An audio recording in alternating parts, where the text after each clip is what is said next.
बिस्मिल्लाहिर्रहमानिर्रहीम। आज हम प्रोग्राम के स्ट्रक्चर या आप मेन मेथड कह लें, क्योंकि अभी तक हमने जो प्रोग्रामिंग सीखी है वो मेन मेथड के अंदर की है। तो प्रोग्राम का स्ट्रक्चर, मेन मेथड का स्ट्रक्चर को सीखते हैं कि एक प्रोग्राम का या मेन मेथड का स्ट्रक्चर क्या होता है।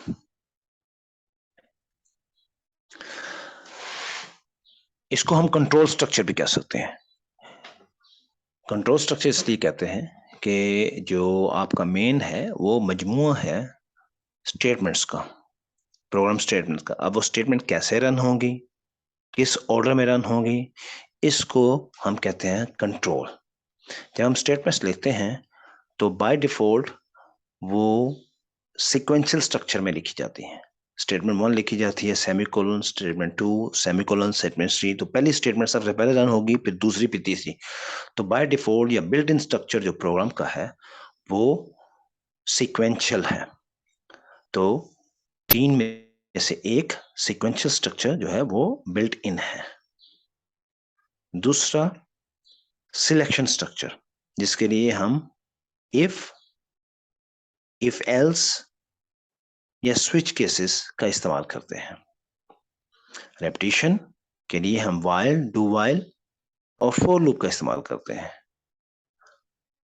हमारे पास जो कीवर्ड था गो टू, आपको याद होगा हमने पिछले लेक्चर में देखा कि जावा के कीवर्ड सेट के अंदर गो टू मौजूद है, यानी कि हम उसको एज एन आइडेंटिफायर इस्तेमाल नहीं कर सकते, मगर उसका प्रोग्रामिंग के अंदर या कंपाइलर के अंदर उसका कोई इफेक्ट नहीं है। उसकी रीजन मैंने आपको ये बताई थी कि गो टू जो था वो एक स्टेटमेंट थी पुराने प्रोग्रामिंग मेथड के अंदर, प्रोग्रामिंग लैंग्वेजेस के अंदर। हम जब एक लोकेशन प्रोग्राम के अंदर फॉर एग्जांपल लाइन 5 पे हैं और बिकॉज ऑफ सम रीजन हमने जंप करना है टू लाइन 10, तो हम वो रीजन के ऊपर जंप कर लिया करते थे। तो कंट्रोल को चेंज करने का एक तरीकाकार गो टू स्टेटमेंट था। मगर अब जो स्ट्रक्चरल प्रोग्रामिंग आजकल हम पढ़ रहे हैं या एडवांस जो प्रोग्रामिंग लैंग्वेजेस हैं उसके अंदर ऑलमोस्ट गो टू जो है एलिमिनेट हो गया, क्योंकि गो टू के साथ बहुत सारी प्रॉब्लम्स थी जिसकी वजह से इश्यूज आते थे कि तमाम go twos look the same. Number 1, हर जगह गो टू का तो सेम ही लुक है, तो डेवलपर्स, प्रोग्रामर्स अक्सर उस पर एरर कर देते थे, उसको स्किप सही तरह चेक नहीं करते थे या कई जगह गलत लग जाते थे, तो बहुत सारे एरर्स जो होते अनड्रेस्ड चले जाते थे। तो उसकी बजाय हमने लैंग्वेज के अंदर थोड़ी सी चेंजेस की, तो ये स्ट्रक्चर्स इंट्रोड्यूस करवाए जिसकी वजह से आप कंट्रोल ट्रांसफर कर सकते हैं, कंट्रोल जो है उसको चेंज कर सकते हैं अपने प्रोग्राम का। अच्छा, ये जो स्ट्रक्चर्स हैं ये दो तरह से, या तो कंट्रोल आपस में स्टैक होंगे या नेस्ट होंगे, स्टैकिंग या नेस्टिंग। अगली स्लाइड पे हम इसकी एग्जांपल देखते हैं। फ्लो चार्ट पे जाने से पहले हम एक प्रोग्राम को देखते हैं जो कि नेटबीन्स में हमने छोटा सा सिंपल प्रोग्राम जैसे हम पहले बनाते हैं बनाया है। इसके अंदर हमने ये कुछ स्टेटमेंट्स लिखी हैं, ठीक है। इसको अभी हम कमेंट आउट कर देते हैं, ठीक है। हमने ये कुछ स्टेटमेंट्स लिखी हैं 1 2 3 4 5 6। अब ये है सीक्वेंशियल स्ट्रक्चर, जैसे मैंने यहाँ कमेंट में लिखा है, this is the sequential structure. आप जो भी काम करते हैं जब आप लिखते हैं प्रोग्राम, बाय डिफॉल्ट वो सीक्वेंशियल ही है। दूसरा पार्ट हमारे पास है single if structure. Single if structure के अंदर हमने int x is equal to 10, अगर x ग्रेटर देन और इक्वल टू 0 है फिर हम इस अंदर जाएंगे, ठीक है। अब ये देखें यहाँ पे जो हमने पिछली स्लाइड पे देखा स्टैकिंग, हमारे पास सीक्वेंशियल स्ट्रक्चर, उसके बाद ये if structure, single if structure आ गया। तो दिस इज स्टैकिंग, कि हमारे पास स्टैक के टॉप पे क्या है, सीक्वेंशियल। जब भी प्रोग्राम स्टार्ट होगा सबसे पहले ये रन होगा, फिर ये रन होगा, ठीक है। So this is called stacking. Nesting क्या है, नेस्टिंग है स्ट्रक्चर के अंदर स्ट्रक्चर। अब यहाँ पे देखिए मैंने इफ स्ट्रक्चर के अंदर एक और इफ लगाया हुआ है, ठीक है। तो जो सिंगल स्टेटमेंट है, सिंगल स्टेटमेंट के साथ ब्लॉक लिखने की जरूरत नहीं है, या मैं चाहूं तो यहाँ पे ब्लॉक डाल दूं for clarity. It's a good practice, it's a good practice. ये मैंने क्लैरिटी के लिए ब्लॉक डाल दिया, ठीक है। बट अगर सिंगल स्टेटमेंट है तो मेरी चॉइस है, मैं ब्लॉक ना भी डालूं, द प्रोग्राम इज करेक्ट, ठीक है, तो यहाँ पे नेस्टिंग हो रही है। यहाँ पे हम ये कह रहे हैं कि if x is greater than और equal to 0, then we move on to this if we get into the if part, we are moving into the if part। ठीक है, हम चाहे तो यहाँ पे ब्लॉक लगा लें, ठीक है, मगर सिंगल स्टेटमेंट तो नहीं लगाया। दूसरा इसका क्या है कि L greater than 2, then if this is true we move into this part, so this is the statement which will be executed in these two ifs। so this if, inner if, is nested in the outer if। दो ifs की statements हैं और ये nesting की example है, ठीक है। अच्छा, ब्लॉक वहां पे नेसेसरी होता है अगर हमारे पास एक से ज्यादा स्टेटमेंट्स हो। फर्ज करें कि L ग्रेटर देन 2 के ऊपर हमने एक से ज्यादा काम करने हो, तो वो सारे के सारे काम जो फिर अब मस्ट है कि ब्लॉक में डाले जाए, क्योंकि अगर ब्लॉक नहीं डालेंगे तो ये क्या समझेगा कि सिर्फ एक स्टेटमेंट ब्लॉक के साथ बिलोंग करती है, बाकी नहीं करती। फॉर एग्जाम्पल, हमारे पास बहुत सारी स्टेटमेंट जो मैंने यहाँ पे दिखाई हुई है, तो ये सारी की सारी बिलोंग नहीं करती इसके साथ। Excuse me. तो फिर आप ब्लॉक लास्ट में लगाएंगे अगर एक से ज्यादा स्टेटमेंट्स है, तो ये सिंगल इफ का स्ट्रक्चर आपके पास मौजूद है। इसी तरह आगे चलते हैं, यहाँ पे इफ एल स्ट्रक्चर मौजूद है कि y अगर ग्रेटर देन इक्वल टू 0 है तो फिर ये काम करेंगे, अगर नहीं तो एल्स में जाएंगे, ये काम करेंगे। उससे आगे हमारे पास z की कंडीशन है, उसके ऊपर इफ अगर z 1 है तो हम ये करेंगे, एल्स इफ z 2 है तो ये करेंगे, एल्स इफ 3 है तो ये करेंगे, एंड सो ऑन। और एट द एंड एल्स अगर ये कोई भी कंडीशन फुलफिल नहीं होती फिर हम लास्ट में ये करेंगे। होगा इनमें से कोई एक काम, सब नहीं होंगे। अब यहाँ पे देखिए, जब हमने ये एल्स इफ वाला स्ट्रक्चर इस्तेमाल किया तो यहाँ पे एक छोटा सा अंडरलाइन, एम्बर अंडरलाइन आया। इसको जब हम कर्सर को उसमें प्लेस करते हैं तो हमें एक टिप मिलती है, replace chain of ifs with a switch. कि चेन ऑफ इफ्स जो है उसको स्विच के साथ रिप्लेस कर दें। आप ये देखिए नीचे हमने स्विच लगाया हुआ है। आप दोनों को जरा कंपेयर करें, this looks more tidy than this, easier readability program की। तो यहाँ पे केस 1 z के ऊपर कंडीशन है, अगर वैल्यू z की 1 है, केस 1 होगा तो हम ये काम करेंगे। और उसके बाद ब्रेक लाजमी है, अगर ब्रेक नहीं लगाएंगे तो हम एक के बाद दूसरे में एंटर हो जाएंगे, तो ब्रेक का लगाना लाजमी है यहाँ पे, ठीक है। और उसके बाद एक डिफॉल्ट। अच्छा, इस नॉलेज के साथ हम वापस आते हैं अपने लेक्चर की तरफ।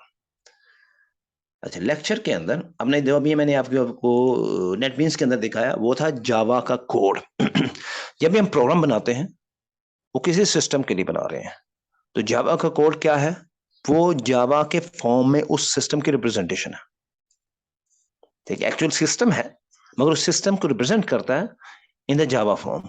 अब ये क्या है, ये लैंग्वेज स्पेसिफिक हो गया, ठीक है। जो हमारे एनालिस्ट होते हैं किसी भी प्रोजेक्ट के ऊपर, जब आप सॉफ्टवेयर डेवलपमेंट का प्रोजेक्ट पे लोग काम करते हैं, ये requirement engineers, system analyst, system design architect जो होते हैं, वो जो लैंग्वेज इस्तेमाल करते हैं, जो नोटेशन इस्तेमाल करते हैं, जो ग्राफिकल वेज इस्तेमाल करते हैं अपने सिस्टम को स्पेसिफाई करने के लिए, क्योंकि उनकी स्पेसिफिकेशन सॉफ्टवेयर प्रोग्रामर डेवलपर के पास आती है और वो उसको देख के डेवलप करता है। तो ये जो सारा काम है ये होता है लैंग्वेज इंडिपेंडेंट। और उसमें से एक टूल जो है फॉर द फ्लो कंट्रोल, किसी भी प्रोग्राम की लॉजिक को एक्सप्लेन करने के लिए, उसके फ्लो को एक्सप्लेन करने के लिए हम फ्लो चार्ट्स बनाते हैं। अब यहाँ पे आपको डिफरेंट फ्लो चार्ट्स दिखाए गए हैं। ये फ्लो चार्ट जो है ये किसी बड़े फ्लो चार्ट से लिया गया है, उसका स्मॉलर पार्ट है, इसीलिए ये दो छोटे छोटे सर्कल ऊपर दिखाए गए हैं। ये दो छोटे सर्कल्स जो हैं ये बताते हैं कि ये पूरा का पूरा फ्लो चार्ट कहीं फिट इन होता है किसी और बड़ी पिक्चर के अंदर, तो वहां से उठा के लगाया गया। अगर फर्ज करें हम अपने प्रोग्राम के अंदर पहला जो हमने sequential structure system outdoor pattern 1 2 3 4 5 लिया था, अगर हम कहेंगे ये कंप्लीट हमारा प्रोग्राम है तो हम यहाँ में इस स्मॉल सर्कल की बजाय हम एक एलिप्स लगाएंगे और इस एलिप्स के अंदर हम स्टार्ट लिखेंगे। इसी तरह एट द एंड एक एलिप्स लगाएंगे, उसके अंदर हम एंड लिखेंगे। सो वो ये लगाने साथ हमारा प्रोग्राम जो होगा फ्लो चार्ट कंप्लीट प्रोग्राम हो जाएगा। तो ये कहता क्या है कि व्हेन वी स्टार्ट, जब हम शुरू करते हैं तो हम ये सर्कल से स्टार्ट करके यहाँ पे आए, अगर स्टार्ट है तो स्टार्ट से स्टार्ट करके, ये सर्कल क्योंकि हमें नहीं पता ये कहाँ से लिया गया है, हमारे लिए कंप्लीट प्रोग्राम यही है। तो फ्लो जो है ये यहाँ पे ये बता रहा है कि आप यहाँ से स्टार्ट करेंगे, ये एरो लाइन डायरेक्शन बता रही है कि आप सर्कल से स्टार्ट करके बॉक्स में आएंगे। दिस बॉक्स जो है ये एक टास्क को रिप्रेजेंट करता है। ये टास्क कंप्लीट करने के बाद हम एरो के साथ दूसरे टास्क में आएंगे, उसके बाद फिर हम बाहर निकल जाएंगे, फिर इस पॉइंट ज्वाइन पे आ जाएंगे। ठीक है, तो अब ये देखें जो हमारे पास पहला स्ट्रक्चर था प्रोग्राम के अंदर, system dot out dot print, तो वहां पे हमारे पास अगर हम सो लो लेवल की टास्किंग करें कि हर स्टेटमेंट एक टास्क है, तो हमारे पास 5 बॉक्सेस बनते हैं, print 1, print 2, print 3, print 4, print 5। तो 5 बॉक्सेस एक सीक्वेंस में बनेंगे, तो वो फ्लो चार्ट होगा सीक्वेंस का। ये फ्लो चार्ट है इफ का, सिंगल इफ का, कि if this condition is fulfilled, जब ये कंडीशन फुलफिल होगी, या तो ट्रू होगा या फॉल्स होगा। अगर ट्रू होगा तो हम ये काम करेंगे, अगर फॉल्स होगा तो कुछ भी नहीं करेंगे। Single if part. If else के अंदर दो कंडीशन, दो ऑप्शंस थी कि ट्रू पे एक काम करेंगे और फॉल्स पे दूसरा काम करेंगे, तो ये दो कंडीशन हो गई। उसके बाद जो हमारे पास था इफ एल्स, एल्स इफ वाला पार्ट, जिसको हमने स्विच के साथ रिप्लेस किया, वहां पे हमारे पास पहली कंडीशन केस 1, अगर ये ट्रू है तो हम उसका काम करेंगे और फिर ब्रेक। अगर पहली कंडीशन ट्रू नहीं है, फॉल्स है, तो फिर हम दूसरी को चेक करेंगे, दूसरी फॉल्स है, फिर ऑल द वे डाउन इस तरह डिफॉल्ट पे जाएंगे। तो ये 3-4 एग्जांपल जो है ये है फ्लो चार्ट्स की और ये है प्रोग्रामिंग लैंग्वेज इंडिपेंडेंट। सिलेक्शन का स्ट्रक्चर हमने देखा, रेपिटेशन का स्ट्रक्चर, रेपिटेशन का स्ट्रक्चर ये स्ट्रक्चर कहता है कि हमने एक काम को बार बार रिपीट करना है। अब फ्लो चार्ट में हम उसको देखें कि अगर हम यहाँ से स्टार्ट करते हैं, यहाँ कंडीशन है, कंडीशन को देख के हमने एक काम किया, ठीक है, वो काम करने के बाद वापस हम आए, फिर हमने ये देखें loop back into the flow chart, यहां से हम आगे नहीं कहेंगे, हम वापस वहीं पे आ गए। ये काम, ये लूप चलती रहेगी जब तक कि ये कंडीशन फुलफिल होती रहेगी। ठीक है, इसमें हमारे पास 3 ऑप्शंस हैं, या तो हम वाइल लूप इस्तेमाल करें, या डू वाइल लूप इस्तेमाल करें, या फॉर लूप इस्तेमाल करें। एक दफा फिर हम अपने प्रोग्राम की तरफ चलते हैं, नेट मीन्स में, वहां पे देखते हैं कोड के अंदर प्रोग्राम। अब यहाँ पे हमने एक वाइल लूप इस्तेमाल की हुई है। हमने कहा है जी कि x less than equal to 1000, हमारे पास x की जो वैल्यू थी प्रीवियसली वो थी 10। ठीक है, उसके बाद x कहीं चेंज नहीं हुआ। x अगर 1000 से कम है या उसके बराबर है तो हम इस ब्लॉक में एंटर होंगे। ब्लॉक में एंटर होकर हमने क्या किया, हमने x की वैल्यू को डबल कर दिया, फिर हमने x को प्रिंट कर दिया।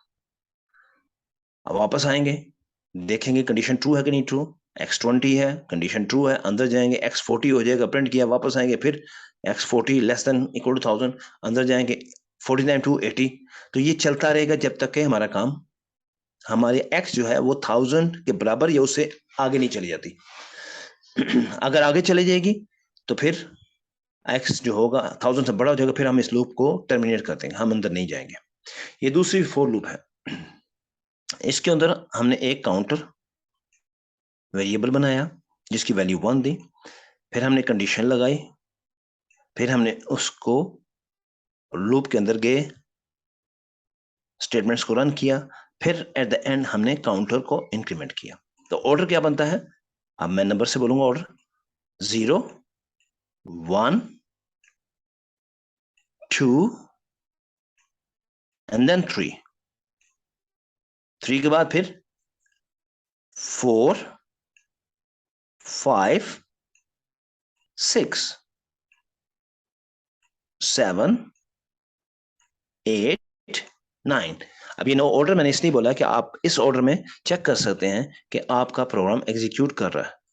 अब आ जाते हैं यहाँ पे व्हाइल लूप के अंदर, आपने देखा हमारे पास 2 स्टेटमेंट्स हैं। ठीक है, अब यहाँ पे ये सिंगल स्टेटमेंट के साथ दिखाया गया, तो हमने ये जो दूसरी स्टेटमेंट खुद ऐड की है इसके अंदर। तो अब यूं समझने कि इस बॉक्स के ऊपर एक और बॉक्स वो प्रिंटिंग के लिए है, प्रिंट करने के बाद फीडबैक जाएगा। तो ये काम हमारा व्हाइल लूप का हुआ। डू व्हाइल लूप थोड़ी सी डिफरेंट है। ये देखें यहाँ पे एंटरिंग टू द लूप जो है वो कंडीशन है, अगर कंडीशन फुलफिल होगी तब हम एंटर हो गए, यहाँ पे ऐसा नहीं है।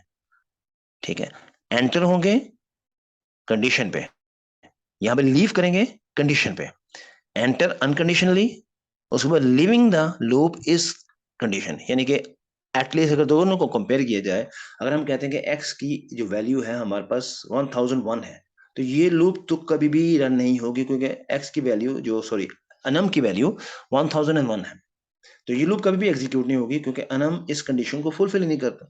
मगर ये कंडीशन, ये लूप एटलीस्ट 1 टाइम जरूर रन होगी। क्योंकि एंट्रेंस टू द लूप जो है वो अनकंडीशन है। उसके बाद रिपीटिशन पे वो क्वालिफाई नहीं करता, तो ये एक दफा तो जरूर रन होगी। तो ये दोनों का डिफरेंस है लूप्स का, कि while loop and do while loop जो है वो एटलीस्ट वन टाइम जरूर रन होती है।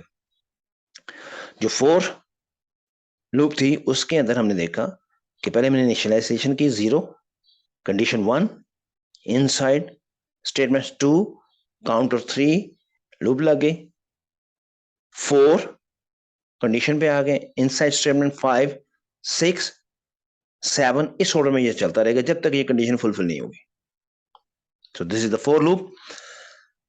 कंपाउंड स्टेटमेंट में हम बात कर चुके हैं। सिंटैक्स एरर, अगर एक करली ब्रैकेट यहां मैं छोड़ दूं, डिलीट कर दूं, तो ये सिंटैक्स एरर। अगर वाइल के अंदर ई लगा दो आई की जगह, सिंटैक्स एरर है। सिंटैक्स एरर जो होते हैं वो कंपाइलर आईडीई भी पकड़ लेता है, आपका नेटबीन्स भी बता देगा, आपको अंडरलाइन कर देगा, रेड अंडरलाइन। कंपाइलर पकड़ लेता है। दूसरा होता है लॉजिकल एरर, लॉजिकल एरर नहीं पकड़े जाते। फॉर एग्जाम्पल मुझे ये 2 स्टेटमेंट्स इस लूप का पार्ट बनानी थी, मैंने समहाउ ये करली ब्रैकेट छोड़ दी। अब क्या होगा, सिर्फ एक स्टेटमेंट इस लूप का पार्ट बनेगी, दूसरी स्टेटमेंट लूप का पार्ट नहीं बनेगी। तो ये एक लॉजिकल एरर। लॉजिकल एरर 2 तरह के हैं, fatal and non fatal. Any how दोनों ही अनडिजायर्ड हैं, दोनों ही नहीं रिक्वायर्ड, दोनों ही प्रोग्राम का बिहेवियर ठीक नहीं रहने देंगे। तो हमें क्या चीज चाहिए, हमें प्रोग्राम को लॉजिकली करेक्ट करना है। आगे चलते हैं। Break and continue alters flow of control. एक ब्रेक का इस्तेमाल तो हम स्विच केसेस में देख चुके हैं कि हर स्टेटमेंट हर केस के बाद एट द एंड हम ब्रेक लगाते हैं टर्मिनेट करने के लिए, केस को एंड करने के लिए। उसके अलावा ब्रेक जो है इस्तेमाल हो सकता है वाइल, फॉर, डू वाइल में।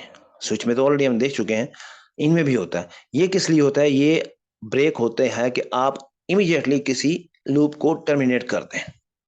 ठीक है, फॉर एग्जांपल जब एटीएम कार्ड हम इंसर्ट करते हैं, हम लूप में होते हैं, वो लूप 3 टाइम्स रन करेगी। आपका एटीएम इंसर्ट करते हैं, 3 टाइम पिन कोड देंगे, 3 टाइम ऑथेंटिकेशन होगी, 3rd टाइम अगर नहीं हुई वो कार्ड कन्फिस्केट कर लेगा, आपका कार्ड रख लेगा, मशीन ले लेगी। तो we are in a loop.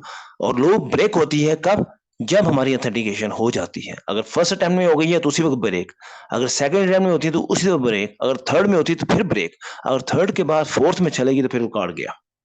तो ब्रेक जो है इमीडिएटली आपको लूप से आउट करने के लिए। कंटिन्यू किस लिए, कंटिन्यू इसलिए है कि आपको किसी एक इटरेशन के ऊपर, फर्ज करें आपके लूप के अंदर 5 स्टेटमेंट्स हैं और थर्ड के ऊपर आपने कंडीशन के ऊपर कंटिन्यू लगाया हुआ, अगर वो कंडीशन फुलफिल होती है थर्ड लाइन के ऊपर, तो कंटिन्यू का मतलब यह है कि remaining part of the iteration है स्टेटमेंट 4 एंड 5 जो है वो स्किप हो जाएंगे। You will go to the next loop, next loop में फिर रन होगी। जब जब ये कंटिन्यू कंडीशन फुलफिल होगी, कंटिन्यू का पार्ट फुलफिल होगा, हम रिमेनिंग पार्ट ऑफ द जो लूप है, remaining part of the loop उस इटरेशन का वो स्किप हो जाएगा।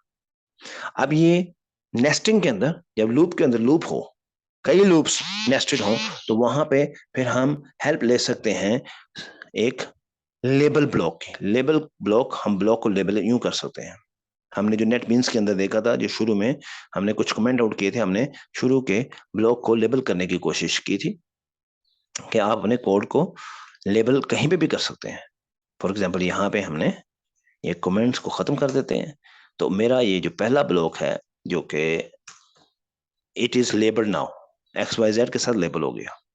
ठीक है, तो लेबल अगर नेस्टिंग के अंदर है तो हम किसी एक पॉइंट पे लेबल लगा सकते हैं और हम ब्रेक कर सकते हैं अप टू दैट लेबल।